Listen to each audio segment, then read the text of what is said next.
Welcome to A Wild New Work, a podcast about how to divest from capitalism and the norms of modern work and step into the soulful calling of these times we live in, which includes the call to rekindle our relationship with the earth.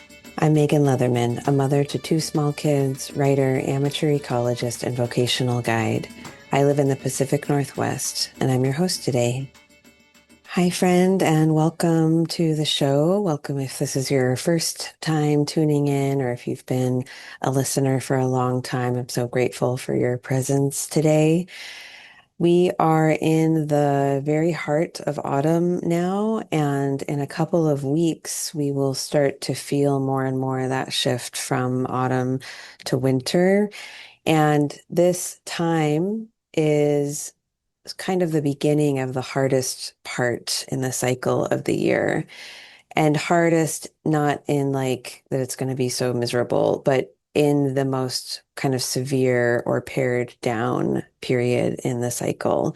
It can also absolutely be the most freeing point, the most refining, the most life-giving in the midst of all of the death that is occurring at this time. And today we're going to talk about one of the hardest parts of being an adult who lives in alignment with the seasonal cycles or who lives in alignment with their own kind of soulful development and rhythms. And that is learning how to let go or cut away that which is dead or is alive but needs to die. This is difficult, gnarly work, but it's absolutely a necessary part in every cycle of every living thing, not just living, animals or plants, but in the life of relationships, projects, dreams, habits. It's always this cycle of life, death, and rebirth. And today we're going to talk about the dying part of that process. And there are a lot of really difficult choices that we are asked to make in our lives or forced to make. And there's a broad, broad spectrum of this. There are impossible choices that no one should have to make between life or death. There are choices around, will I choose to pay for healthcare this month or pay for groceries? We have to make hard choices around friendships or romantic partnerships or work relationships, projects that we gave life to that might come to an end. A simple thing of just like plans changing. So there's this vast spectrum of choice and life, death, and rebirth that we are in and constantly dancing through. And my hope is that this episode comes in with some truth and clarity that helps meet you and support you wherever you are on that spectrum, whatever choices are in front of you right now. One true thing that I want to say at the very beginning is that there are no quick answers here, and there's no avoiding the pain or the death that is a part of living and being an adult. The only way out is through in this case. And on the other side of whatever you allow to die or cut away, on the other side of that, there could be this deeper, profound trust in yourself and in life. There is the chance for greater integrity with yourself and deeper authenticity. So I don't have like a 5-step process to just easily snip away anything that's not working for you in your life, but I do know that it can be a lot more easeful and graceful than we might be used to. And we also just cannot avoid this process. Either we do it proactively or life will come in and do it for us. And so we get to choose if we would like to engage in this process with eyes wide open and courage in our hearts, or if we want to avoid it or disengage. And I don't say that with any judgment, but I hope this episode helps give you a boost of confidence in your own ability to make decisions that are difficult but ultimately life-giving. Before we dive in, I want to share a couple of announcements of work that I'm doing this fall and winter that can support you in the decision-making choices, living with consequences journey that we're all in right now. The first is the Needing More Darkness practice that starts on November 30th. This is a free annual program that I offer, and it's very simple, not easy, but simple and profound. So all it is 4 Sundays in a row of turning off electric lighting and being with the darkness, being in candlelight. And this happens at this point in the cycle of the year because it's a way to align with the darkest point in the year. And also, the darkness can be so, so nourishing on its own. Being inside of the darkness gives your body a much different experience. Your sort of the chemicals in your own being can shift, your nervous system will shift. In the darkness, we can sense things. There's a spaciousness where we can understand things that we may not have been able to sense when all the lights were on. It can also be immensely soothing after we do make a difficult decision or let something go or cut something away. So I encourage you, if you are feeling like things are moving quickly and they're very brightly lit and you're feeling a little bit overwhelmed or maybe a lot overwhelmed, consider doing this practice either on your own or with us. It doesn't have to be Sunday evenings either. All it is that I'm going to send you an email every Sunday morning with some ways to engage in this practice and an encouragement for you to do it. And then, you'll get to do it and try it and see what you notice. This year, I'm also offering a couple of extra things for members of Eagle Creek, which is the beautiful body of people who are helping make this work sustainable and supporting this podcast. So those will be some extra things like a best practices guide, a guide to an outdoor darkness practice, and some winter solstice ritual materials and help. So if you are not already a member of Eagle Creek, you could check that out as well. All of the links that you need are in the show notes, and you can also find the Needing More sign up at awildnewwork.com right on the homepage. I also want to let you know that the Winter Living the Seasons journal is ready if you know that you want to track the seasonal cycles and your own wintry dissolution and dreaming and reimagining. I encourage you to check out this journal if you haven't before, but even if you have, it's sturdy enough that you can do it again, but you're a different person than you were last winter, and your responses to the weekly questions and reflection prompts will be different this time around. So I encourage you to check out the winter journal if you're interested in being close to the land at that time and allowing yourself to change in alignment with what the land is doing. Finally, I want to share that if you're getting the sense that something bigger in your vocational life is ready to fall away and be reimagined and be reborn, the next Meant for More vocational guidance small group starts on February 4th. This is a small cohort of people who are moving through 11 sessions with me over about 5 months, where we essentially resource people so deeply that what is authentically ready to grow in their working life can do so. And it's a really unique process and it's beautiful, and I'm honored to guide it. And if you would like to join us, you can learn more about that at awildnewwork.com/guidance. Alrighty, with that, I would like to take us into our opening invocation. So wherever you are, you can take a deep breath. Get settled in your being. Maybe notice what's happening around you. Find something beautiful to rest your eyes on. May each of us be blessed and emboldened to do the work we're meant to do on this planet. May our work honor our ancestors, known and unknown, and may it be in harmony with all creatures that we share this earth with. I express gratitude for all of the technologies and gifts that have made this possible, and I'm grateful to the Multnomah, Cowlitz, Bands of Chinook, and Clackamas nations, among many others, who are the original stewards of the land that I'm on. May this episode be one small stitch in the great reweaving of right relationship that so many Indigenous teachers are calling us into. Alrighty. Well, I want to set us up for this conversation by talking first about why this is the time of hard choices, the time of endings. We know that this is happening all across the land. So we see trees dropping leaves, other plants dying. We may see animals going into hibernation mode or no longer living and dying themselves before the winter. It's kind of like everywhere you look right now, you're hopefully aware that things are coming to an end in lots of different shapes and forms. The spiders are laying their eggs and dying, many of them. There are plants that will not grow again next year, but they have let their seeds go to ground. So everyone is making choices right now, choices that are in alignment with the greater seasonal cycle, with the song that is playing right now in the chorus that we're a part of. It's called Autumn.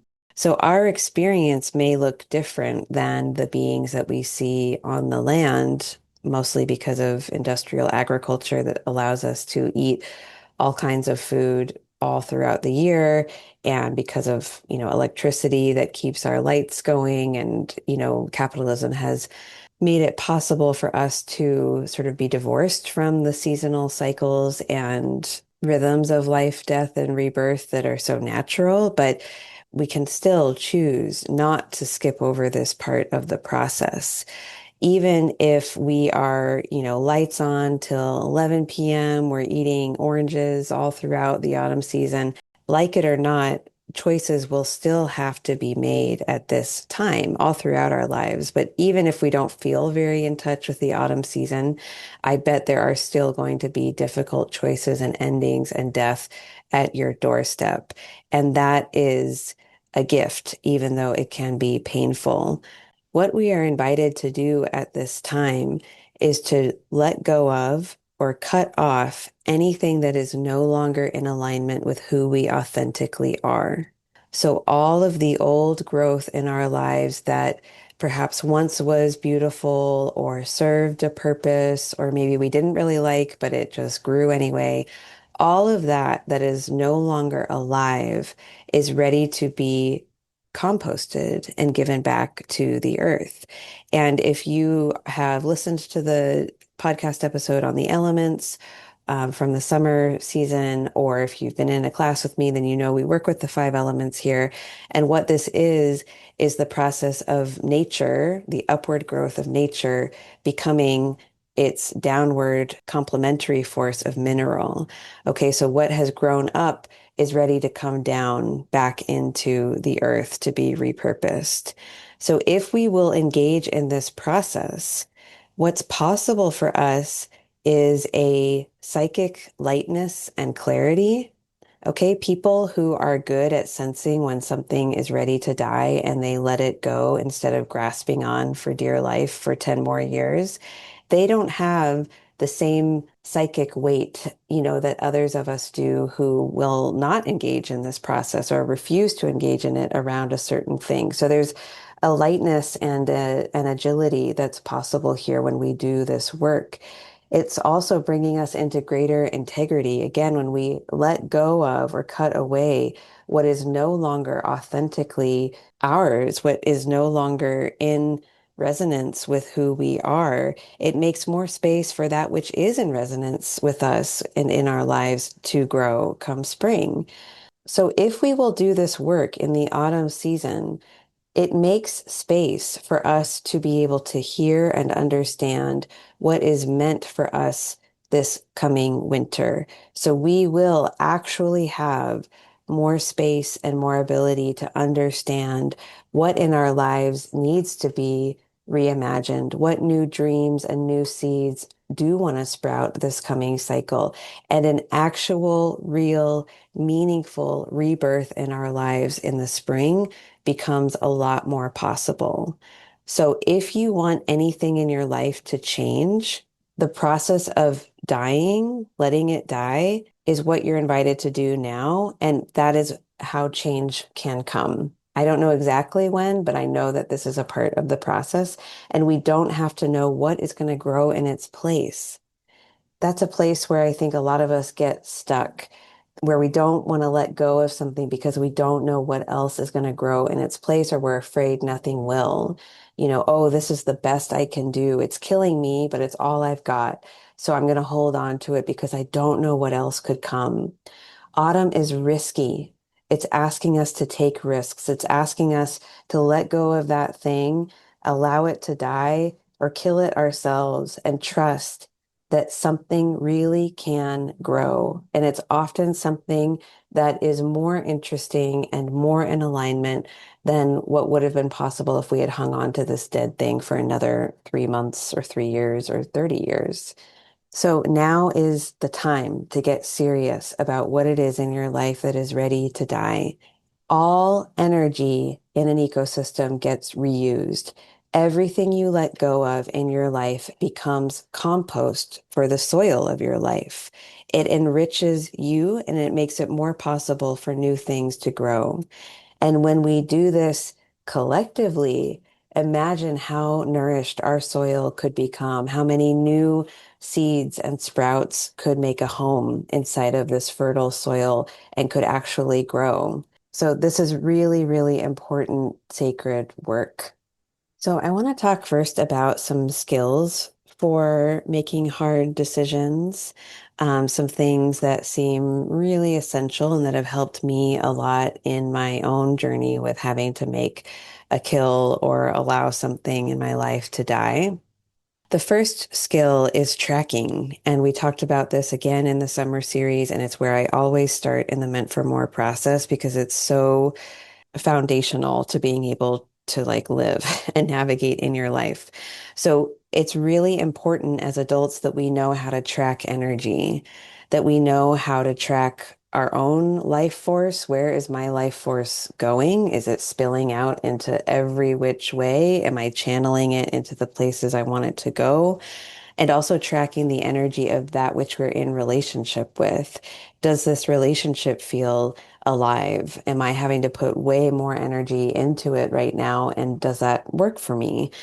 Tracking the energy of our vocational lives. Is this again the work and service that I want to be offering to the world? What are the signs I'm getting about what's resonating or not resonating? This takes some self-awareness and the space to be able to notice what's going on. It doesn't require that you be a narcissist and just focused on your own experience all the time, but it does take some, again, quiet and spaciousness to be able to sense your own life and vitality and what you're in relationship with.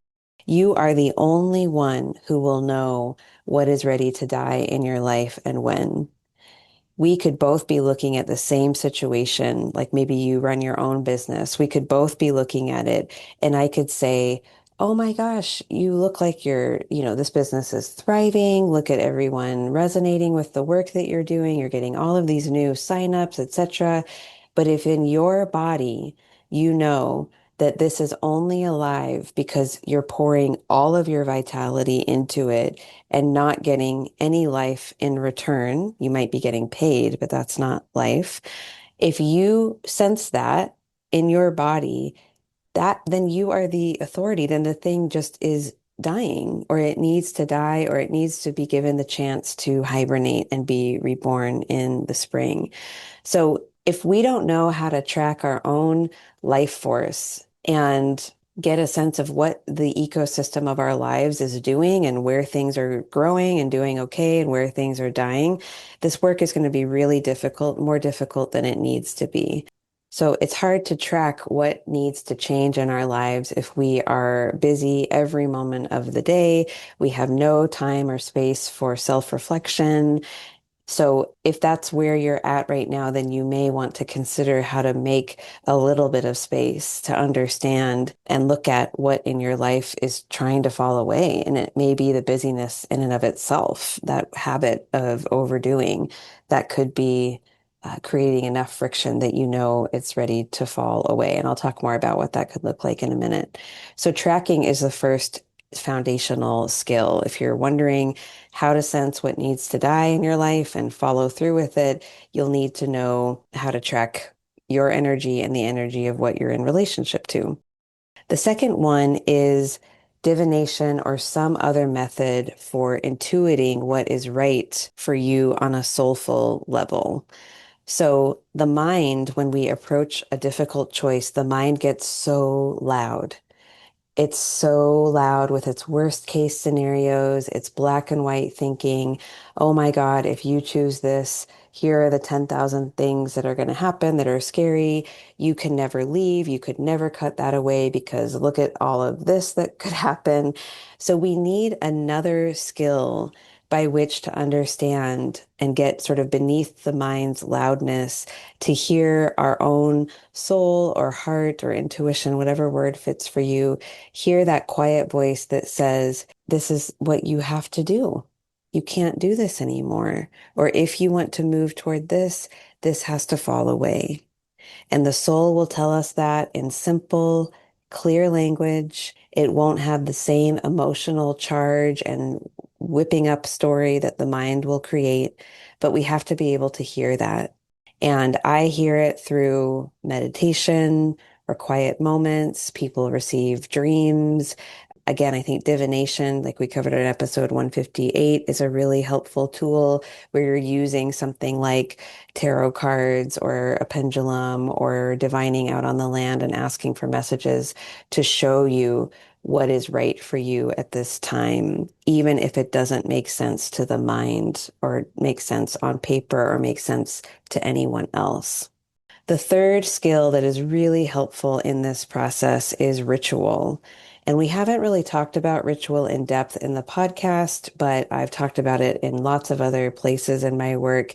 And I don't want to make it overcomplicated here, but ritual, which is just an intentional container you create to process something, in ritual, we ensure that what we're cutting away actually gets composted instead of cutting away and then it's not done ritually and then it's much more easy to get back into the same dynamic. Like I've cut this thing away, but then I'm calling this person again and again, and I'm like reigniting that connection that I intended to end. Or I have let this fall away, but I have no container in which to process my grief. So the grief lives in my body and gets, metastasized. So in order for these patterns to really change, we need something like ritual where we are intentionally aware of what we're letting die and we're naming it, we're processing it, we're grieving, and we're giving it a container in which it can really be composted. And again, it can be really simple. A 30-minute, I'm stepping into this, I'm processing, I'm burning something away, I'm letting the river take it, I'm burying it in the ground, I'm calling in the new thing that I desire, the new way I want to be, and then I'm ending the ritual intentionally and moving on different. So ritual is really helpful, and I encourage you to put ritual around your death and dying process this autumn. The fourth one is courage. So what we're going to be talking about today is really hard, scary work. It is really hard to kill something that is technically alive or thriving.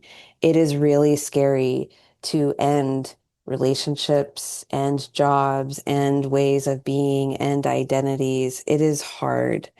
But with time, our courage can grow because we will do it this cycle. And then when the next autumn cycle comes around, we will have a somatic memory of being able to do this and still live.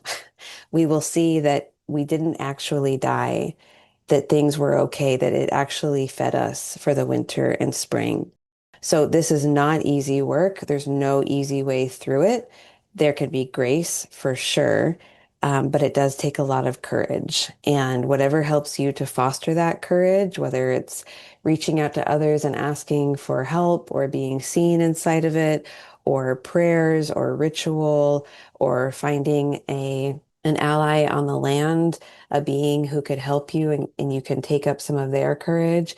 Those are all ways that you can give yourself a boost that you might need in order to see this work through. And since I mentioned beings on the land, I encourage you right now to spend time looking outside and watching the beings who are doing this work right now. Let them show you how to let something go, how to drop your leaves. Let them show you how to die, how to be reborn, how to cut away what's no longer useful. Let them show you what to do in the aftermath of that. What now? I've dropped all of the leaves that had to go, and I'm bare and I'm exposed and I feel vulnerable. Show me what to do, how to be with this. Let them give you some of their courage, their acceptance, their wisdom. The land is our greatest teacher in this work. Okay, so now I want to get into talking about two different ways that we make hard choices in this autumn season. The first one is through a process of letting go, where something is like ready to fall away and our work is letting go. And the second one I'll talk about is the process of cutting away. So maybe the thing isn't ready to fall off. We have to literally cut it off. But let's talk first about letting go. So this is when there's something in your life where if you just stop feeding it your energy, it will fall away. This is like the deciduous trees right now who are no longer sending energy to their leaves because the leaves' time has come. The leaves are no longer able to absorb as much sunlight. They're dying. The tree knows that if they hold on to all of their leaves through the winter, the water in them will freeze. They will drop too late and they will not have the resources to grow new leaves in the spring. The trees don't hire an arborist to come and cut off all their branches and cut off all of the leaves. All they do is they shift their energy to, instead of sending food up into the leaves, they send it down into their roots. And then the wind comes, gravity comes and pushes those leaves down. Mineral comes and takes them down to the ground. So there are times in our lives where if we would just stop feeding something, stop reaching out, stop trying, it will fall away. It's ready to fall away. It's absolutely time. It's appropriate for it to gracefully fall to the ground and feed the soil. It could be a matter of like no longer reaching out to that client that never responds in a timely manner, or not trying so hard in a friendship and seeing what happens if you stop reaching out, not putting so much effort into that committee that you're on. And oh, look, it just dries up on its own. We don't even have to have a whole big ceremony. It's just gonna fall away. So there's this phenomenon where something on the other end of our lives, on the other ends of us, is either out of life itself, it has no vitality of its own, or it is relying on our life to sustain itself, where like it has no inherent vitality anymore at this time. In that case, it is our responsibility as adults to see that, recognize it, accept that that's happening, and shift our life force accordingly. Do you really want to keep all of these leaves on your tree this autumn and winter? Do you want to send all of your resources up into the crown so that you don't have to be vulnerable? Or do you want to give yourself a break and pull your energy back into your roots so that something new and surprising can bloom in the spring? I also want to talk a little bit about the difference between something going into dormancy versus like a final letting go. So the leaves that the deciduous trees are dropping right now, that is truly the end of their life. Those leaves will never be leaves again. They're going to transform into something else. But there are other times where we can sense that something has a lot less vitality, but we're not sure it's totally dead. Like, again, if we've agreed to a certain collaboration or if we have something in our work that used to be really alive, but it feels like it's waning, and we're not really sure if it would just fall away or if it's just a matter of timing or maybe it needs, a long sleep. It's okay to place it into dormancy for a few months, to put it in a cave, to put it to bed, tuck it in, and say, I'll check on you, when spring begins again. What matters here is just honesty and making it an honest choice and not just a habit of avoidance. So if in your body you know that this is actually the end of something, then I encourage you to name that and let it fully go to be transformed.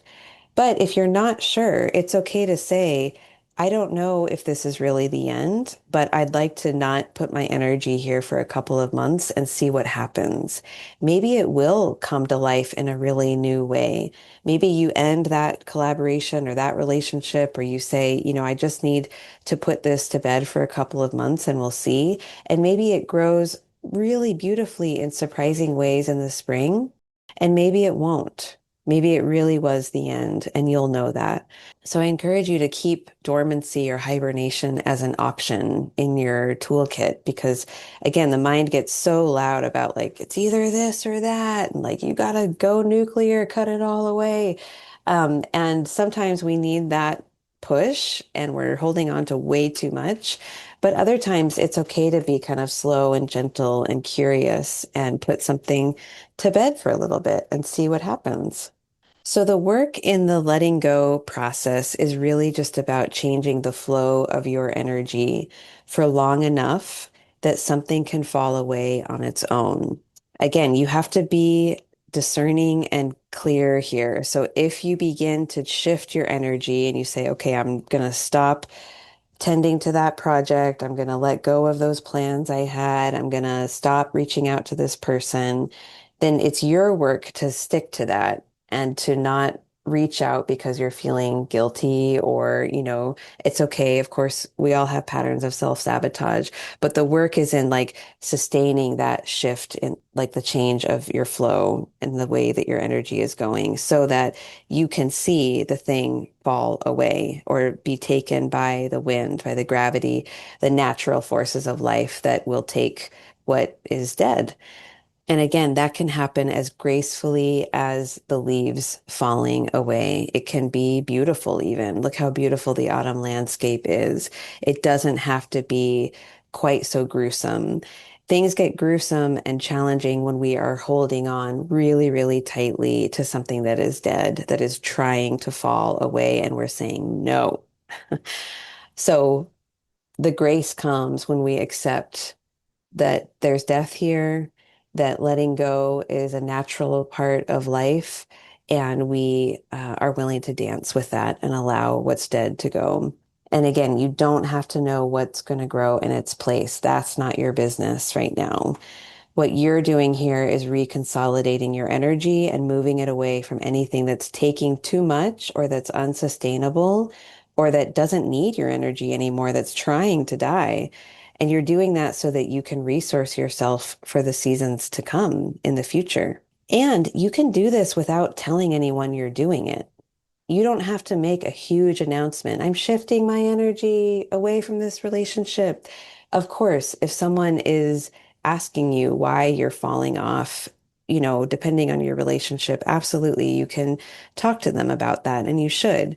But it is okay to do some of this work secretly and to do it on an energetic level first and then see what materializes.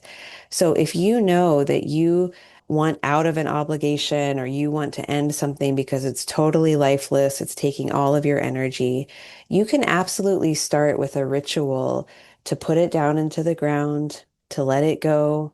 You can ask your wise and well ancestors or the land for help letting it go. You can call in what you want instead, how you want to feel, how you want this to fall away from your life. And I encourage you to be really precise in your language. We're in the season of mineral, which is the stones, metal, sharpness, gravity. We want to be really clear with our words about what is falling away and how. So in your ritual, you can say, and I encourage you to do this, I would like this to fall away with minimal effort from me, with zero consequences to my safety or financial well-being or whatever you want to say. And like declare how you want this to fall away and do your ritual and then wait and see what happens. It may actually fall away on its own because it's not getting your energy anymore. It's possible you will still have to have a difficult conversation or officially quit something, but it hopefully will be a little bit easier because you have done the internal work first that can make that more graceful, where you've processed it yourself so that you're not coming to the meeting full of unprocessed grief or self-doubt or questioning. You've put it into the ground and have had an experience of that. You have felt that in your body. And now you can talk to someone about it from a much more grounded place.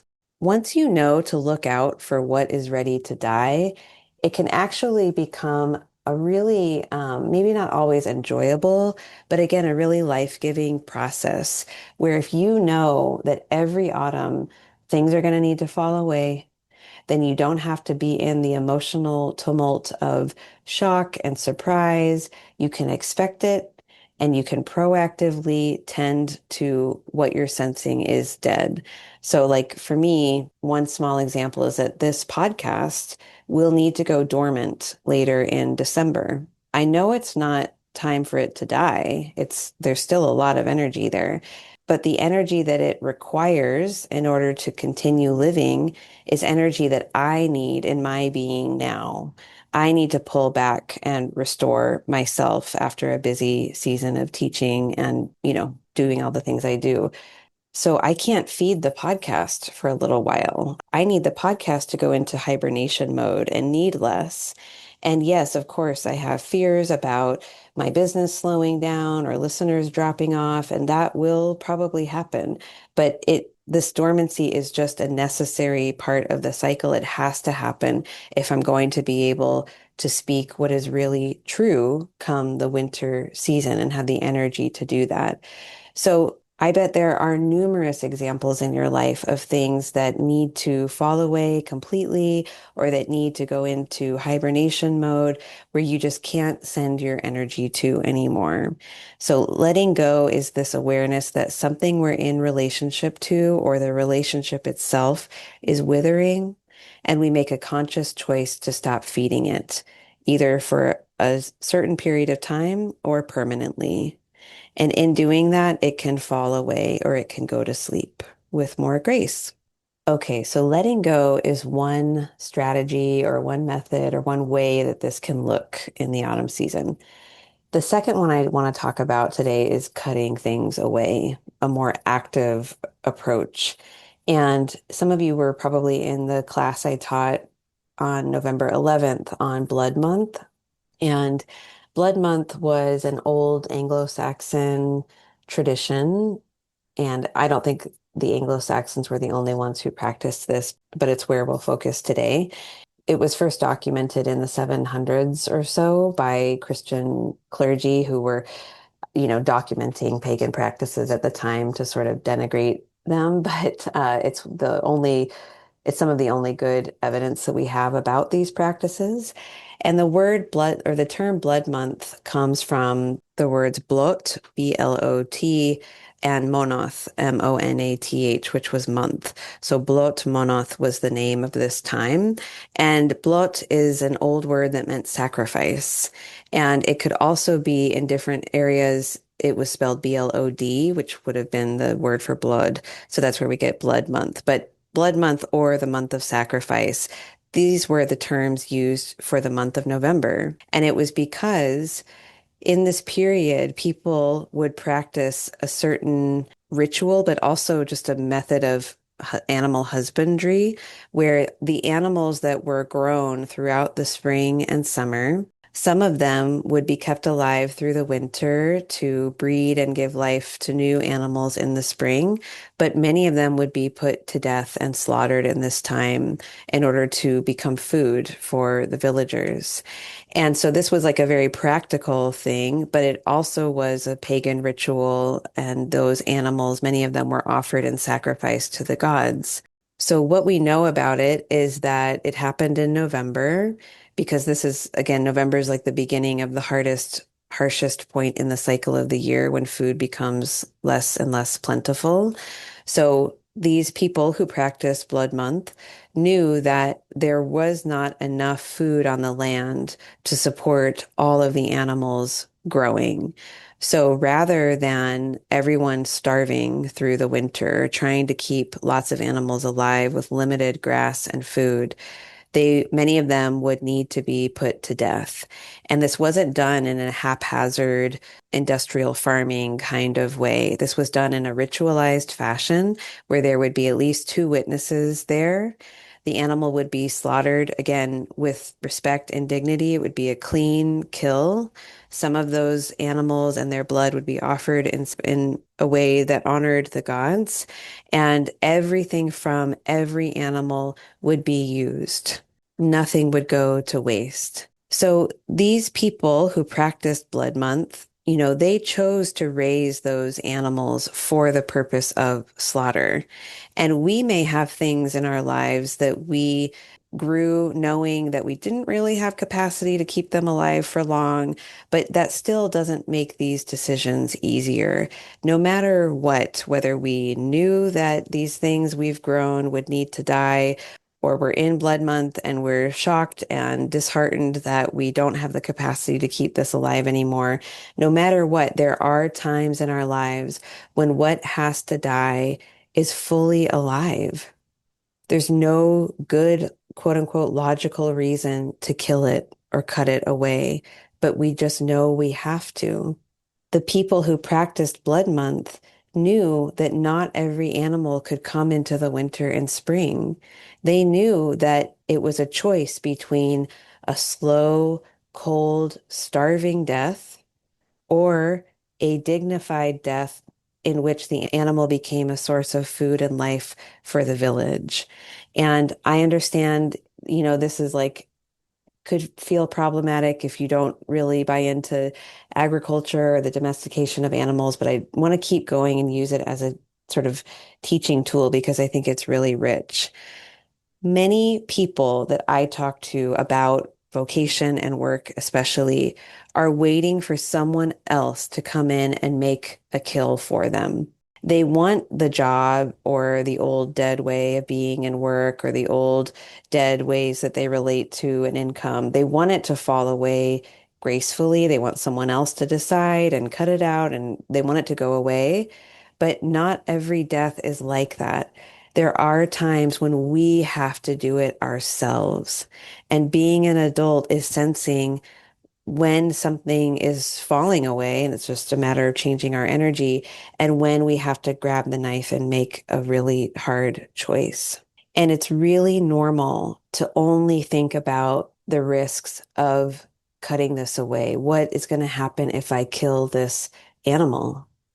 Will it be enough food? What if I don't have enough for the winter? What if it was a wasted kill? What if I chose the wrong things to keep alive come spring and new life isn't born?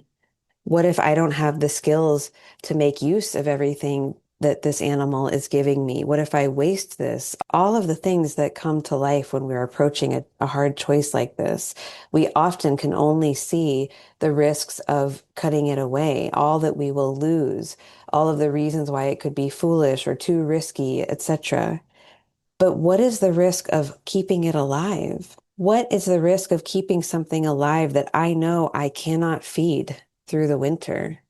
That is also a really fruitful place to look. What are the risks of me staying in this job another year or whatever it is? What is the risk of me staying in this place or holding on to this relationship for longer than I can really keep it alive?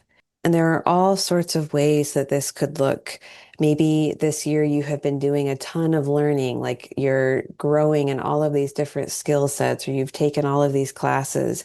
And now you know that you need to end that for a time because you're tired and you can't keep feeding it. And you need to eat and digest what is here, what you've done. Maybe you are being asked to cut away certain aspects of your business or your work that are technically working, but that need to go away, need to die so that you can have the space to eat slowly, to be fed this winter, to dream into something new in a few months. It could be a matter of like clearing physical space, like selling off certain things and letting the money from that feed you, or passing those things on so that you can feed others. It might be ending projects and client projects or ending offerings and referring things out to feed others. killing that good enough job by putting in your notice and cashing in your PTO, being fed by the work that you've put in. There's lots and lots of different ways that this can look, and we often know that it's something that needs to be cut away because it's not falling away on its own and it's causing us a lot of distress.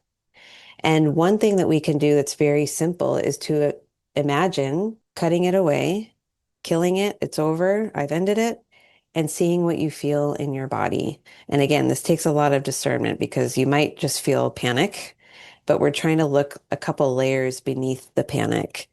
Is it a feeling of rightness or relief? If so, then it's worth continuing to explore what it might look like to cut it away, what is possible. If the whole thing can't be slaughtered, are there other aspects of it that could help me, again, reclaim some energy and be fed this winter? Once we know what has to be slaughtered in our lives, then what needs to happen is to make a clean kill. It is really common to make messy, undignified kills where we know something has to end, but we draw it out or we commit to all these things that we don't really mean, or we're being confusing, we're going back and forth, we're being sneaky, or we're avoiding the hard thing. And that is not a kind way to end something or slaughter something. So we have in this Blood Month tradition a different way of doing it. Making a clean kill can look like a witnessed, ritualized choice to end something where again, we make it a ritual, either ourselves or we make our difficult conversation into a ritual. Maybe we light a candle or we hold a stone, we hold mineral in our hands while we do it. We maybe go to the land later and grieve and put it down and do ritual in that way. We may want to have friends or beloveds come witness our choice to end something. And we can do it in a way that where we offer this up to the highest good of all, where even if it seems like a small thing that we're cutting away, the energy that you are allowing to be transformed and given back to the soil can be offered up again to the highest good of all, or offered up to honor the gods or the divine, whomever you believe in. So it's a matter of like taking it seriously and honoring this for the difficult thing that it is. So I encourage you not to gloss over this or to belittle what you're doing. If you have to cut something away, make it a ritual. Ask people to witness it. See it yourself. Accept that this is hard, that you're doing something really challenging.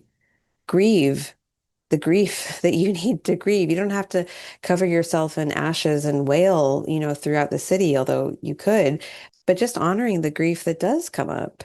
And I find that it's easier on the other side of an ending. It's easier to accept it and move on in a new pattern if we have ritualized and put intention behind the ending. If I have really grieved something, if I've done it in a ritualized way, if I have felt my feelings, if I have appreciated my difficult choice, it's easier on the other side. It's like the clean kill has actually happened. I find that it gets trickier if I've sort of drawn it out or I've like belittled it. I'm like, oh, that's not such a big deal. I'm not going to do any kind of acknowledgement around that. It's like the tendrils are still in me and it's harder to stay in the new pattern, in the new space on the other side of it. So we want to witness and ritualize and feel the grief that comes up in the midst of the clean kill. That's how we make it clean. We also want to use precise, sharp, language and clear intentions. Again, we're in mineral season. So imagine you have a knife. You want your knife to be sharp. You want to have a clarity of purpose in what you're doing.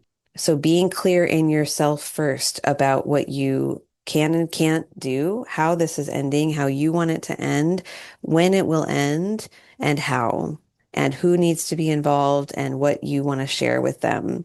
Not coming in with like a ton of apologies and vague language where people don't really understand what you're saying, or they leave and they're not really sure if this is really the end. Being as clear in yourself as you can be and using precise language and intention. There's a fine line here where we want to be sharp, but we don't need to be unkind. And there's this like trend around boundaries that I think is actually just being unkind, where it's this whole thing of like, no is a complete sentence. You don't have to explain anything to anyone. And there are very few cases in our lives where that's actually true, where you can just say no, or this is over and I'm leaving and offer no explanation. I think that's only appropriate if you have tried to end something and someone is just really not getting it or really not respecting the line that you have drawn. But in general, it is possible to be clear and precise in yourself without being a dick about it. You can absolutely explain to people why you've made this decision. You can absolutely apologize for any, inconvenience or pain that this is causing for them. It doesn't mean you're going to change your decision or like, pull the knife out and like the animal is half dead and wailing. We're going to make the clean kill. It's really over. But we can still be kind in that. It's okay if there is pain. There will be for you, for other people involved. That doesn't mean it's the wrong decision. We have to sort of be with that reality. I can't really imagine being witness to the slaughter of a cow. I've never done that. I don't wish to do that. I imagine it being really challenging, but I aspire to be the kind of person who could be with that and be present to that and witness that and be part of a dignified death for them. So we make the kill, but we can be kind inside of that. And then we sit with what has happened and we make use of what has been killed. Something about what is cut away will nourish you in the coming months and make new life more possible in the spring. You may not be able to see that now. You may not understand what's going to grow in its place or what will happen, and that is okay. It is still necessary sometimes to do this cutting away. And sometimes we know why and what's going to happen, and it's easier than we think. And sometimes it's really fucking gnarly and really hard on the other side. And that's why we have the winter.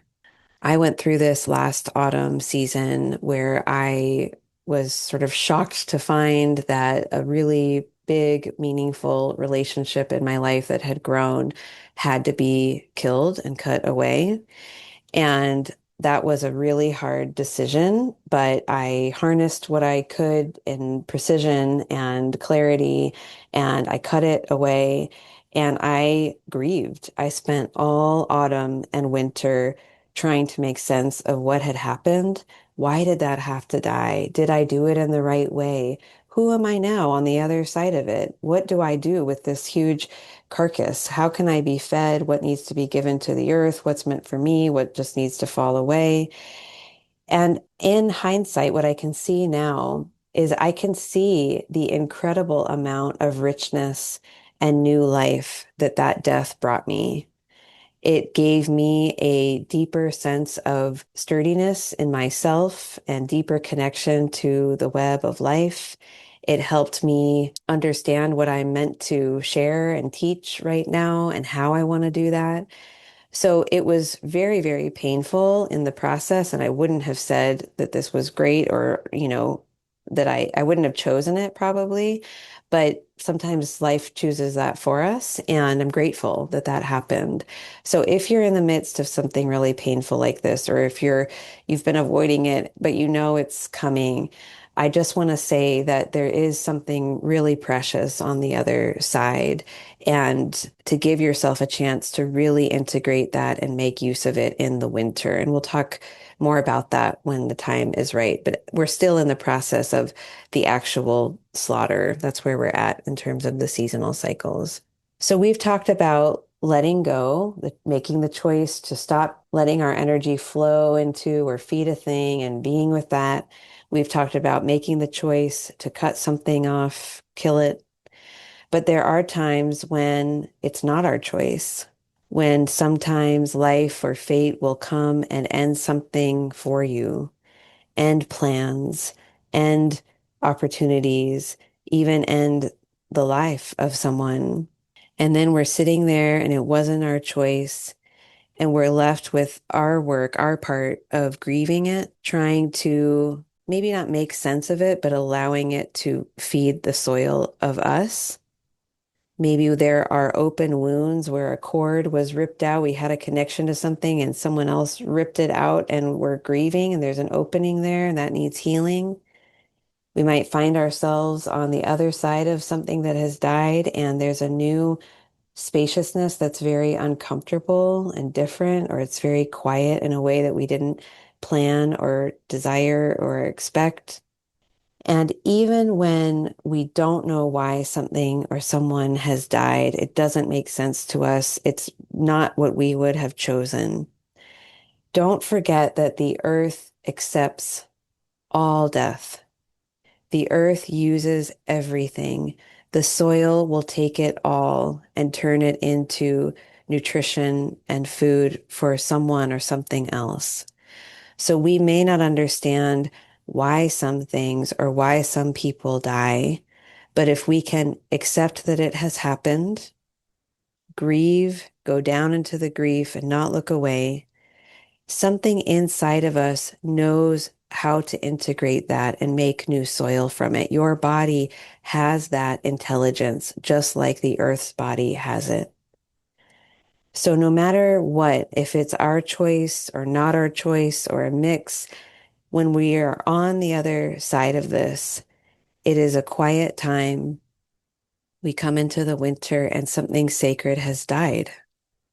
That loss is sacred. That's why we grieve it. So we're there and we're on the other side. And then what? Then comes the work of giving ourselves the time and space to integrate it into our soil, that inward, quiet winter work of accepting it and being with all the fears that will come up as a result, the fears that we made a mistake. I didn't do that right. Nothing's ever going to grow again. I don't have enough to feed me for the rest of the winter.